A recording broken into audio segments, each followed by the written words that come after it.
Vaheguru Ji Ka Khalsa, Vaheguru Ji Ki Fateh. Bienvenue à vous mes amis. Aujourd'hui je vais aborder la notion du hukam, c'est-à-dire qu'on traduit communément par le commandement divin ou l'ordre divin. Alors cette notion est évidemment tout à fait essentielle, elle est même le socle de la pensée sikh telle que développée par nos maîtres de mémoire bénis, et elle permet de comprendre la relation qui existe entre le Créateur et ses créatures, entre le principe de la vie, le principe de toute chose, et la manifestation, les formes, la concrétisation de ce principe de la vie sous une forme de la dualité, c'est-à-dire de la multiplicité des êtres. Donc, c'est, comme je vous le disais, le mot qui est employé dans le Shri Guru Granth Sahib Ji Maharaj, c'est le mot hukam. Et on va en voir son étymologie, bien entendu, parce que vous savez que c'est un élément fondamental de la compréhension de l'enseignement de nos maîtres de mémoire bénis. La précision des mots qu'ils ont choisis nous permet de comprendre aussi la volonté de transmission de leur part d'un enseignement spirituel précis, d'une véritable ingénierie spirituelle intérieure pour permettre l'état de Jiva Mukta, d'une créature qui n'est plus embourbé dans le principe de la réalité, mais qui est en union totale avec le principe de la vie, son créateur, le Seigneur Vaheguru, et qu'on appelle donc cet état la mukti, la libération spirituelle de tous les attachements, notamment de l'attachement à l'ego et de toutes ses manifestations. Donc, je vous propose que nous allions voir la première occurrence de ce mot présente dans le Shri Guru Granth Sahib Ji Maharaj, et pour cela nous nous rendons au Ang 1, à la ligne 7, où Guru Nanak Dev Ji nous enseigne la chose suivante, le verset suivant. Hukam Rajai Chalana Nanak Likianal. Autrement dit, ô Nanak, il est écrit que tu dois obéir au hukam et tu dois marcher selon les voies de sa volonté. Donc, nous voyons tout de suite que dans la notion de hukam, telle que nos maîtres de mémoire bénis ont voulu l'expliciter, la mettre en place, l'enseigner, eh bien, c'est une notion d'ordre divin. Donc, ça, c'est effectivement la notion fondamentale du mot hukam, c'est que il existe dans la création, il existe dans l'univers qui nous entoure et dont nous faisons partie aussi. Nous sommes un des éléments de cet univers, un des minuscules éléments de cet univers. Eh bien, il existe une harmonie générale. Or, cette harmonie générale, elle ne peut être créée que par un agencement de lois divines. On peut dire dans un premier temps de lois cosmiques. On le voit par exemple quand on contemple la galaxie, on observe les étoiles, les interactions entre les galaxies. Et aujourd'hui, l'astrophysique, par exemple, et des développements des projections de la physique quantique, mais pas seulement, mais l'astrophysique en particulier, a beaucoup avancé dans ses observations, ses calculs et ses recherches, et notamment l'astrophysique, c'est l'application des principes généraux des mathématiques à l'observation astronomique, et qui nous permet effectivement de faire des projections, notamment des projections de ces modèles mathématiques sur l'environnement, l'univers, notamment le cosmos que nous observons. Or, nous savons aujourd'hui, beaucoup de chercheurs contemporains, d'astrophysiciens, je vous renvoie au plus célèbre, parce que c'est peut-être celui dont vous avez entendu le nom, mais ils sont nombreux, par ailleurs, très nombreux à travailler là-dessus, et pas toujours d'ailleurs très connus, mais Hubert Reeves, qui est aujourd'hui un monsieur d'un certain âge, qui est un astrophysicien, qui a beaucoup parlé de cet aspect en le vulgarisant, qu'il existe aujourd'hui, effectivement, on pensait qu'il existait un univers dans la conception de l'astrophysique d'il y a encore une vingtaine, une trentaine d'années de ça. Aujourd'hui, on sait, grâce à la modélisation mathématique, qu'il existe des centaines et des centaines de milliards d'univers. Donc, vous voyez, mes amis, on voit que l'extension de la création du monde est une émanation de la pensée de Vaheguru, et que cette émanation permanente de la pensée de Vaheguru qui se concrétise sous des formes matérialisées, c'est-à-dire le spirituel prend une forme plus dense et se densifie et devient de la matière, est permanente, et ce qui explique que, effectivement, les univers sont multiples, comme d'ailleurs nous l'enseigne Guru Nanak Dev Ji dans le Japji Japji Sahib en nous disant qu'effectivement, innombrables sont les univers, innombrables sont les galaxies, innombrables sont les planètes, innombrables sont les créations du Seigneur Vaheguru. Donc là, une fois de plus, la Bani vient démontrer qu'elle est une révélation, elle est la révélation divine la plus intense, la plus fine et la plus précise dans son approche du monde, puisque elle a cette capacité à ne jamais entrer en conflit avec la science pour une raison très simple, c'est que elle manifeste les grands principes fondamentaux de la création divine et que la science, lorsqu'elle fait ses recherches, bien entendu, et elle fait ses recherches de manière tout à fait honnête intellectuellement, eh bien, aboutit aux conclusions de la Bani pour une raison très simple, c'est que il n'y a pas de contradiction entre la foi et la science, puisque la foi n'est pas une question de croire en quelque chose, mais de faire l'expérience consciente qu'il y a un principe à toute chose et que ce principe est dénommé Dieu et qu'on pourrait l'appeler évidemment la vie, on pourrait appeler la source de la vie, on pourrait l'appeler le principe de la vie, et on donne le nom de Dieu dans le monde occidental. Nos maîtres de mémoire bénis nous ont révélé le nom du Seigneur suprême en disant qu'il est Vaheguru, mais non pas pour enfermer Dieu dans un concept particulier et dire que il s'agirait du seul nom véritable, absolu, etc., mais pour nous révéler au travers de ce nom, j'aurai l'occasion d'en parler très spécifiquement du saint nom de Vaheguru dans un prochain enseignement, mais pour nous enseigner qu'il y a effectivement dans ce mot Vaheguru les quatre dimensions fondamentales du passage de la matière spirituelle invisible à la matière physique palpable et mesurable.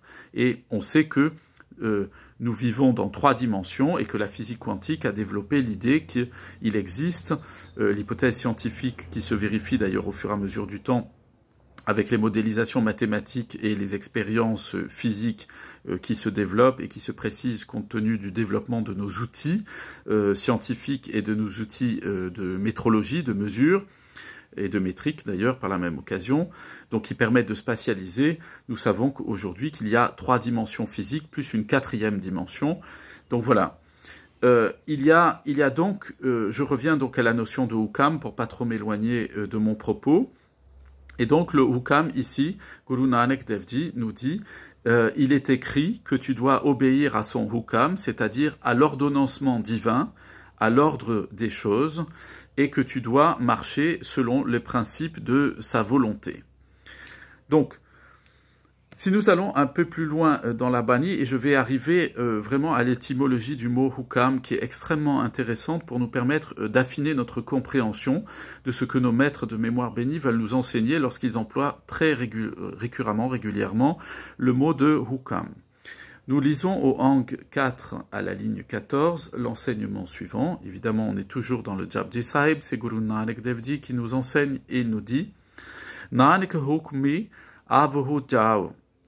Donc, autrement dit, au Nanak, par son hukam, nous allons et nous venons dans le cycle des réincarnations. Plus exactement, c'est Avo, Jao, c'est nous allons et nous venons. Sous-entendu, nous naissons, nous mourons, nous renaissons, nous mourons.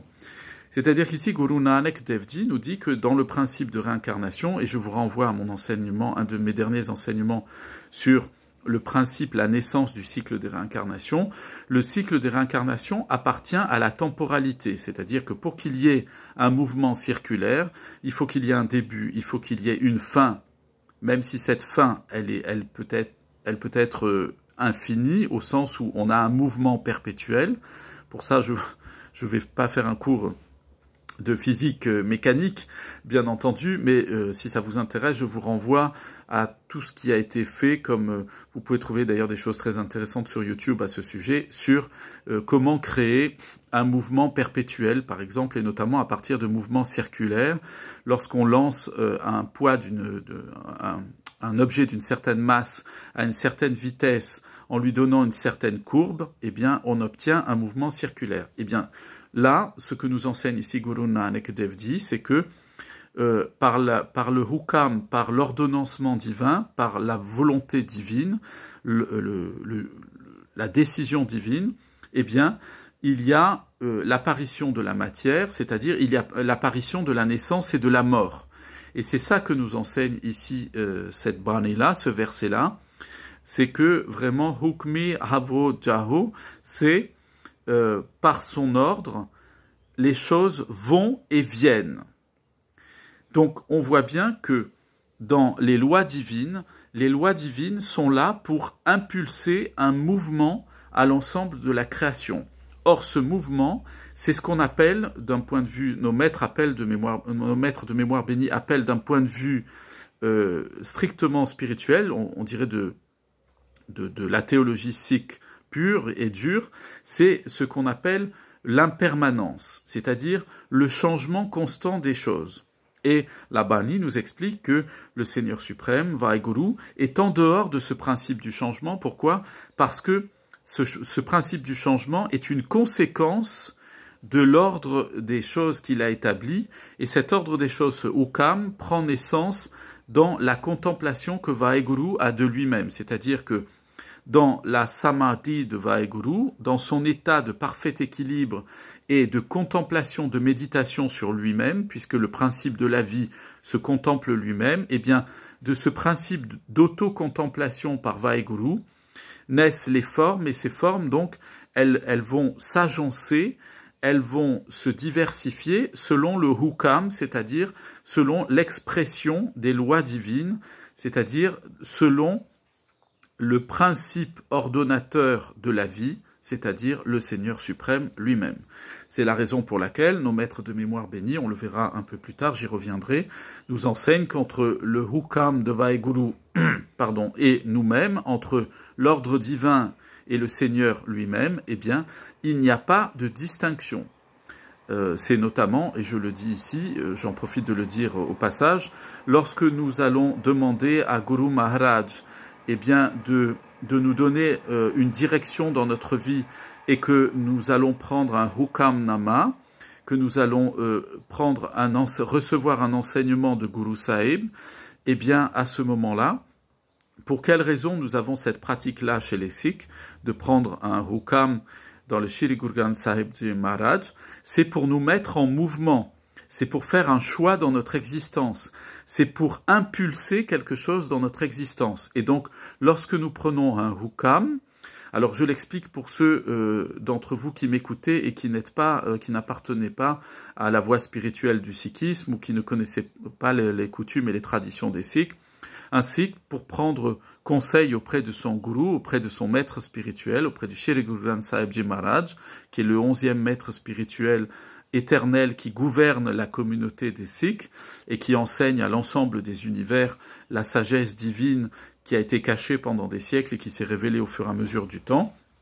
Eh bien, un Sikh, lorsqu'il a besoin d'orientation dans sa vie, pour des choix aussi bien matériels, pour les affaires de la famille, pour les affaires personnelles, pour le travail, mais pour un principe spirituel, des choix fondamentaux à faire, des décisions à prendre, eh bien, il s'approche de Shri Guru Granth Sahib, qui est notre maître incarné sous la forme d'un recueil sacré, que nous n'appelons d'ailleurs, nous, jamais livre. C'est très irrespectueux pour nous. On n'aborde pas le Shri Guru Granth Sahib Ji Maharaj comme si c'était un simple livre, un objet, etc., mais comme la présence incarnée, consciente de notre maître dans la sagesse qui est écrite sur chacun des hangs. Les hangs, ce sont ce qu'on appellerait en français techniquement des pages, mais par respect, nous ne les appelons pas ainsi. Donc je reviens à ce que je disais, donc un Sikh, il va prendre un hukam nama, c'est-à-dire il va attendre de son maître spirituel, du Shri Guru Granth Sahib, qui lui donne une impulsion dans sa vie. C'est-à-dire, nous nous approchons du Guru Granth Sahib Ji Maharaj parce qu'il est la manifestation dans sa parole et ses enseignements de la lumière divine, du Jyot, de Vaheguru lui-même. Et donc, en prenant son oracle, son conseil, eh bien, lorsque nous entendons son conseil, nous pouvons désormais prendre une décision et continuer à avancer dans notre vie. Donc, c'est ce que nous enseigne aussi Guru Nanak Dev Ji, ici dans cette Bani au Hang 4 à la ligne 14. Nanak Hukmi Avo Jaho, c'est-à-dire, par le commandement divin, l'ordre divin, par le hukam, nous sommes mis en mouvement. Alors bien entendu, c'est le cycle des réincarnations aussi, mais c'est pas seulement ça que veut dire ici cette Barney-là. Elle veut nous dire qu'il y a une impulsion qui est donnée à notre vie par le hukam divin, par l'ordre divin. Alors, je veux évidemment m'arrêter un instant, parce que c'est éminemment important, pour comprendre l'étymologie du mot hukam. Donc, ce mot-là ne vient pas du tout du sanskrit, vous l'avez compris maintenant. Dans la composition intégrale des enseignements de nos maîtres de mémoire bénis, il y a beaucoup d'emprunts lexicaux à des langues qui sont différentes, globalement à l'arabe classique, au persan, à l'hébreu, au sanskrit, et on trouve même aussi des formes de l'araméen, par exemple, quelques formes du grec ancien aussi, et parfois des formes radicales, c'est-à-dire au niveau de la racine, qu'on va retrouver dans le grec ancien et le latin. Donc, le Shri Guru Granth Sahib, dans son expression déjà linguistique, utilise un langage qui est un langage multiculturel, c'est-à-dire il est fait pour être compris par l'ensemble de l'humanité, quelle que soit sa condition et sa culture. Donc, que signifie donc hukam? Hukam, en fait, c'est un mot qui, classiquement, dit-on, vient de l'arabe classique, l'arabe littéraire classique. Donc, en arabe littéraire classique, hukum, ça signifie un jugement, un verdict qui est rendu par un tribunal. Donc, ça, autrement dit, on dirait dans un français plus contemporain, c'est une décision. Hein, aujourd'hui, on dit de moins en moins un jugement. Pour la justice, on dit une décision de justice. Eh bien, c'est dans cette idée-là, c'est une décision. Qu'est-ce que c'est qu'une décision? C'est une orientation qui est donnée avec une forme de contrainte, c'est-à-dire c'est quelque chose qu'on ne va pas pouvoir modifier. C'est une inflexion, une inclination, on dira aussi en français un biais qui est pris, et c'est le sens dans lequel on va devoir aller, et on ne pourra pas faire autrement que s'y résoudre, puisque de toute façon, c'est l'impulsion qui va être donnée dans une direction particulière pour atteindre un but particulier. Donc, hukm en arabe, c'est vraiment le jugement, le verdict, la décision. Mais le mot est plus ancien que le mot arabe. On va le retrouver en hébreu et en araméen. Il est présent aussi sous la forme de hakam, hukam, et on le retrouve aussi dans sa racine dans le persan, donc la langue de la Perse, parlée encore en Iran aujourd'hui, et on le trouve sous la forme de hikmat, en hébreu aussi. Hakmat ou hikmat, et qui signifie à ce moment-là l'intelligence. Donc, vous voyez, mes amis, c'est très intéressant de descendre très profondément, en reculant dans les siècles et dans les millénaires, dans l'origine et le sens d'un mot. Pourquoi? Parce que lorsque nos maîtres de mémoire bénis vont utiliser ce mot-là, étant donné qu'en eux, il y avait toute la science éternelle, la science divine, il est évident que quand ils emploient un terme, ils emploient un terme pour que nous ayons notre attention aiguisée par le fait que ce terme est aujourd'hui le résultat d'une évolution lexicale, c'est-à-dire d'une évolution du sens des mots. Nous avons tous en français l'expérience de l'évolution du sens des mots. Par exemple, quand en français, je dis aujourd'hui « je l'entends me parler », eh bien, je l'entends me parler, ça veut dire que avec mon oreille, mon organe auditif, je perçois ce qu'il me dit et donc j'entends parler. Mais le mot a évolué aussi dans un deuxième sens. En fait, au départ en français, il était d'abord ce sens-là et puis il est devenu entendre au sens de l'audition physique. Je les entends parler. Mais il était à l'origine je vous entends, c'est-à-dire intendere en latin, qui veut dire comprendre intellectuellement. Donc quand on dit je vous ai entendu, ça veut dire je vous ai compris. C'est la première origine. Et dans l'évolution du temps, aujourd'hui, la plupart des gens, quand ils disent je les entends parler, j'entends des gens parler, ça veut dire simplement qu'on perçoit des sons du point de vue auditif. Donc vous voyez, il y a une évolution des mots. Et bien pour hukam, c'est exactement la même chose. Et nos maîtres de mémoire bénis, qui étaient tous de prodigieux intellectuels, ils étaient tous de prodigieux savants. ils maîtrisaient, parce qu'ils avaient en eux le Jot divin, la sagesse divine sous la forme de la lumière divine irradiant à la fois le corps, l'âme et l'esprit. Lorsqu'ils emploient un terme, ils l'emploient pour qu'on utilise l'ensemble des acceptions de ce terme, l'ensemble des emplois, l'ensemble des définitions de ce mot-là. Et donc, hukam, venant de hikmat, en persan, mais aussi en hébreu et en araméen, eh bien, ça signifie l'intelligence. Et quand on remonte encore un peu plus loin, quand on va dans ce qu'on appelle l'hébreu proto-sinaïtique, c'est-à-dire un peu cette langue qui est à la racine de la langue de l'araméen plus contemporain, de l'hébreu contemporain et de l'arabe contemporain, eh bien, on trouve aussi le mot original qui est hukumta, et hukumta, qui a donné hikmat, hukum, hukam, eh bien, ça signifie une sagesse pratique, une intelligence pratique, c'est-à-dire lorsqu'on a de la sagesse pratique, c'est que on adapte ce qu'on a souhaité, ce qu'on a décidé intellectuellement, on arrive à le concrétiser dans la réalité. Alors pour ceux d'entre vous, par exemple, qui seraient dans le marketing ou dans des entreprises, des grandes entreprises, eh bien, l'idée de hukumta, c'est de hukam, finalement, c'est l'idée de passer de la stratégie au développement. C'est de passer de l'idée générale de former, d'avoir l'idée d'un projet à la concrétisation de ce projet. Stratégie, développement. Eh bien, c'est exactement ce que veut signifier hukam dans la Bani. C'est que le hukam de Vaheguru, l'ordonnancement divin, la volonté de Vaheguru, qu'est-ce que c'est? L'exercice de sa volonté, c'est la stratégie de Vaheguru qui est mise en développement, en production. Elle est développée, elle se concrétise.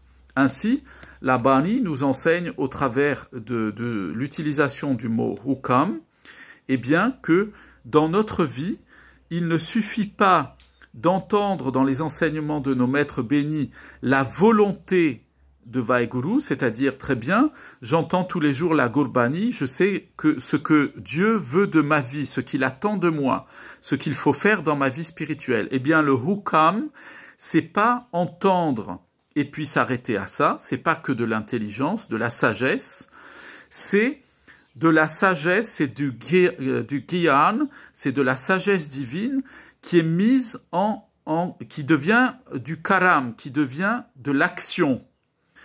Le hukam, c'est la mise en œuvre de la volonté de Dieu, mes amis. Et vous comprenez pourquoi, dans leur sagesse infinie, nos maîtres de mémoire bénis ont choisi ce mot qui est emprunté d'ailleurs au départ au vocabulaire militaire qu'utilisaient les empereurs moghols alors qu'ils avaient envahi tout le Pendjab et une grande partie du nord de l'Inde.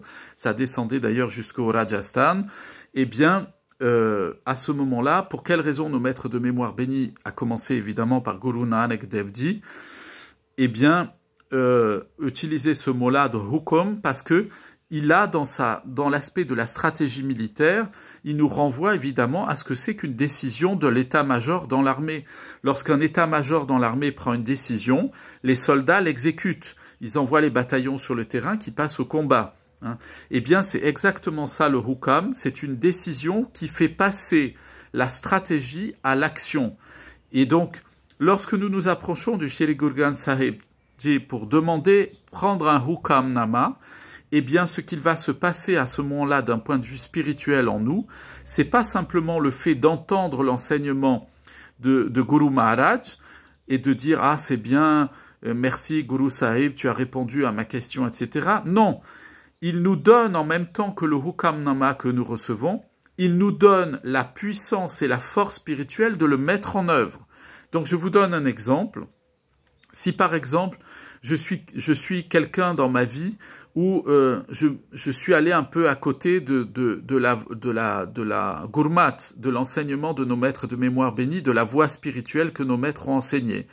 Et je me suis laissé entraîner et je suis allé fumer avec des gens, ou boire de l'alcool avec des gens, ou avoir des mauvaises conversations avec eux qui m'éloignent de l'enseignement de la gourmat, etc. qui m'emmène loin, loin de la Sangat, eh bien, à ce moment-là, je vais aller demander à Guru Maharaj de me dire ce que je dois faire. Et Guru Maharaj, bien entendu, dans sa bonté, dans son Hukamnama, va me dire ce qu'il faut faire. Eh bien, au moment où il me dit ce que je dois faire dans ma vie, si par exemple j'ai fait des choses comme ça, que Dieu nous en préserve, j'ai bu de l'alcool ou fumé une cigarette ou pris de la drogue ou des choses de ce type, ou même je me suis évidemment mal comporté avec les autres, j'ai eu de la jalousie en moi, du calme, des choses comme ça, où je suis au travail et je commence à regarder mon collègue de travail ou ma collègue de travail avec du désir pour elle, un désir sexuel ou des choses comme ça, eh bien, et je sens que ça vient complètement me sortir de ma voie spirituelle.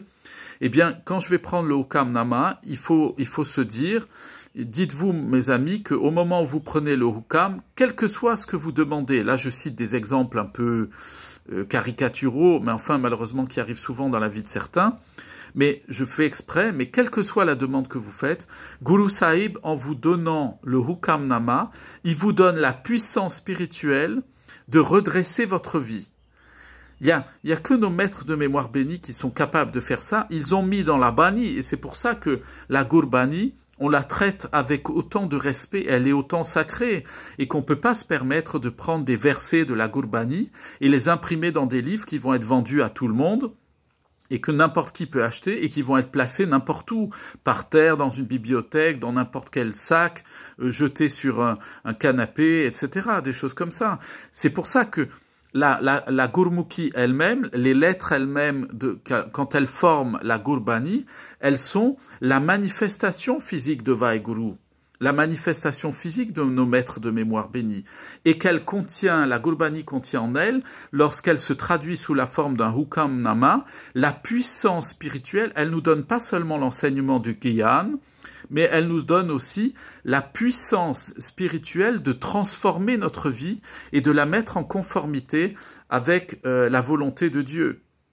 Et pour cela, je conclurai là-dessus, je pourrais dire beaucoup de choses évidemment sur ce que c'est que le Hukam, mais je voulais simplement attirer votre attention aujourd'hui sur l'acception, la définition et le sens profond de ce terme. Eh bien, au Ang 53, à la ligne 17, Guru Nanak Dev Ji, toujours, nous enseigne la chose suivante. Hukam savare apne chasa natil karei. Donc, qu'est-ce qu'il veut dire au travers de ça? Par son hukam, il nous régénère sans un moment de relâche. N'est-ce pas merveilleux, mes amis? C'est extraordinaire. Guru Nanak Dev Ji, il nous dit que Vaheguru, quand on s'approche de lui au travers de la Gurbani, eh bien, par son hukam, il nous régénère. Régénérer, qu'est-ce que ça veut dire? Il nous rend complètement neufs dans notre vie spirituelle. Mes amis, à chaque fois que vous avez besoin de quelque chose, de prendre une orientation dans votre vie, mais même si vous n'éprouvez pas le besoin, mais que vous allez prendre des décisions, même pour partir en vacances, où vous allez aller, qui vous allez côtoyer, etc., même sur des choses qui vous semblent très ordinaires, allez demander à Guru Maharaj son hukam. Allez demander à Vaheguru qu'il vous parle, qu'il vous donne le sens. Le maître spirituel, notre maître, il est là pour nous dire, il est là pour traiter tous les aspects de notre vie. Et appuyez-vous, mes amis, sur l'enseignement que nous venons d'entendre, cet enseignement, mais c'est une bénédiction incroyable. Guru Sahib, il nous donne le moyen de nous régénérer. À chaque fois que nous recevons un Hukam-nama, eh bien, tout notre être, le corps, l'âme et l'esprit, est complètement pris en charge par Vaheguru, et le Jyot, la lumière divine, nous transperce le corps, l'âme et l'esprit pour nous régénérer complètement. Et vous l'avez entendu, Hukam savare apne chasa natil karae. Qu'est-ce que c'est? C'est par son Hukam, il nous régénère sans un moment de relâche. C'est-à-dire que lorsqu'on reçoit le Hukam de Vaheguru, et on le reçoit par l'enseignement, le mukh, la bouche de Shri Guru Granth Sahib Ji Maharaj, notre maître, que son nom soit béni à jamais sur nous et sur tous les univers et sur toutes les créations et sur toutes les créatures et qui bénissent toute l'humanité, eh bien son hukam, il a le pouvoir de nous transformer physiquement, psychiquement, mentalement et spirituellement. C'est la source de la vie éternelle. C'est la source de la jeunesse éternelle. Mes amis, le hukam de Vaheguru, c'est la manifestation de sa volonté. Et lorsque nous nous conformons à la manifestation de sa volonté, alors à ce moment-là, eh bien, nous sommes complètement transformés. Eh bien, je vous souhaite vraiment d'entrer pleinement dans son hukam pour que votre vie, elle soit une source de jeunesse spirituelle éternelle. Portez-vous bien, mes amis, pour cette journée. Plein de bénédictions sur vous, vos familles, tous ceux que vous aimez, vos voisins. Et je vous dis à très bientôt. Vaheguru Ji Ka Khalsa, Vaheguru Ji Ki Fateh.